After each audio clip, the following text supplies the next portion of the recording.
Konnichiwa. I offer warm and heartfelt greetings to all of you gathered to have these timely discussions and to view this exhibition on Jamaican women. We know well the invaluable contribution women have made and continue to make to the global economy and society, unceasingly, every day.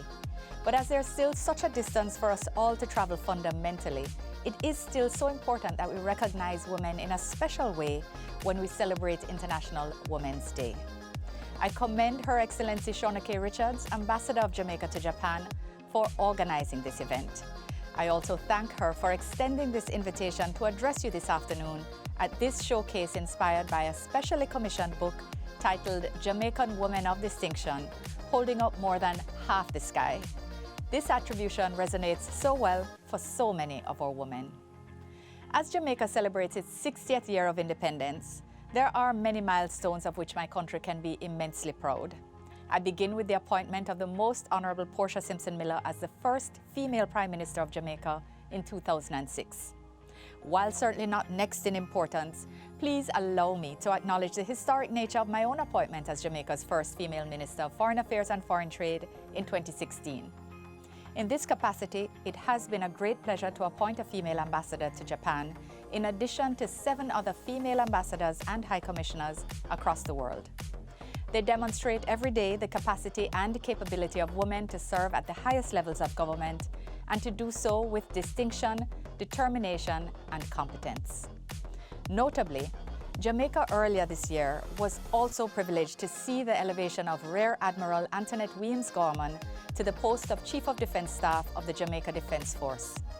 Not only is she the first woman to serve at the highest level of military leadership in Jamaica, but she is also the second woman in the world to ever command a national military and is currently the only woman globally to hold command of a national military. Jamaica can also count among examples of its distinguished female leadership the Speaker of the House of Representatives, the Deputy Speaker, the Chief Medical Officer, the Director of Public Prosecutions, the Accountant General, the Auditor General, and the Commissioner of Customs, just to name a few.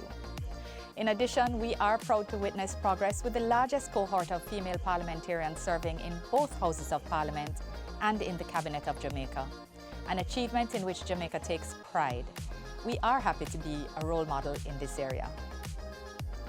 The reality is that our world is moving to embrace the leadership of women and the potential of our young women and girls. This is something we should recognize and appreciate. According to statistics released by the International Labour Organization in 2020, women increasingly hold a large cross-section of managerial positions in developing states. Women have not only risen through the ranks of their professions solely by adding numbers to achieve gender equality, but through the hard work, tenacity, and value that they bring to the various organizations within which they serve. At the broader, more global level, in the first 3 months of 2022, the world has borne witness to a record number of female CEOs at Fortune 500 companies.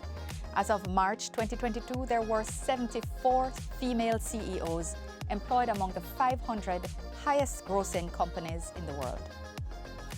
This is up from 41 in June of 2021 and only 7 in 2002. What this demonstrates is that over the course of the past 3 decades, there has not only been greater participation of women in the labor force, but there has also been progress in women's elevation in the labor force. Of note, this progress has happened in places, many of which have long been considered the bastions of male privilege. While we may commend this incremental achievement, it is important to note that this only accounts for 15% of female leadership among some of the largest companies in the world. This progress is therefore modest, and our mission for gender equality, therefore, remains critical. As Japan seeks to fully mobilize the power of women, Jamaica stands confidently with you and applauds you for this worthwhile pursuit. Gender inclusivity is a mark of real progress, critical to improving our societies across the globe. I have every hope that Japan, as a forward-thinking and progressive nation, will avail itself of every opportunity to bring to fruition a vision that sees women truly empowered, based on a recognition that Japan is and will be better off because of their sterling contributions. I close by reaffirming my belief that women must be present at the tables of decision-making for us to truly achieve our greatest potential, and indeed, a brighter future. We are working hard in very important ways in our beloved Jamaica, and we equally want to be advocates on this issue across the world. Do enjoy today's event. Arigato gozaimasu.